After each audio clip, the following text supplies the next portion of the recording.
નર્મદાથી સમાચાર રાજપીપળાથી વડોદરાને જોડતા રસ્તા પર મોટા ખાડા પડી જવાથી અહીંથી પસાર થતા વાહન ચાલકો પરેશાન થઈ ગયા છે। રાજપીપળાથી વડોદરાનું અંતર 75 કિલોમીટર છે। 2 વર્ષ પહેલા જ આ રસ્તો નવો બનાવાયો પણ ભદામ ગામ પાસેનો 5 કિલોમીટરનો રસ્તો ખૂબ ખરાબ થઈ ગયો છે। રાજપીપળાથી વડોદરા જતો જે રસ્તો છે એ રાષ્ટ્રીય ધોરીમાર્ગ આજે છેલ્લા કેટલા દિવસથી પડી રહેલા અવિરત વરસાદને પગલે મોટા ખાડા પડી ગયા છે। વાત કરીએ તો આ જે રસ્તો છે મોટા ખાડા પડી જવાના કારણે વાહન ચાલકોને પારાવાર મુશ્કેલીનો સામનો કરવો પડે છે। વાહન ચાલકો હેરાન પરેશાન થઈ રહ્યા છે ત્યારે આ વિસ્તારના લોકોની માગણી છે કે આ રસ્તો સત્વરે બનાવવામાં આવે।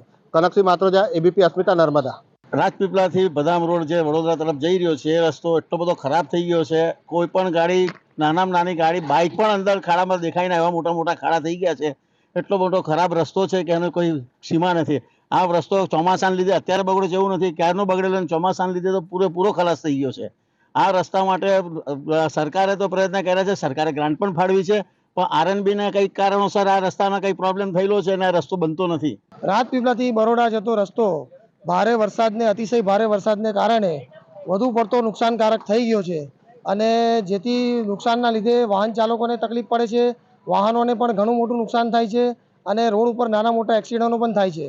તો અમારી સરકારને નમ્ર વિનંતી છે કે જેટલો બને એટલો વહેલો આ રસ્તાને તકેદારી રાખી અને સારી રીતે મરામત કરી અને રસ્તો સારો બનાવે। આ ચોમાસામાં બધું પાણી અહીંયા ભરાય છે અને વારંવાર પાણી ભરાઈ જાય છે, તોય અહીંયા હજુ કઈ રસ્તાનું કઈ ઠેકાણું છે નહીં, બંધ તો છે નથી।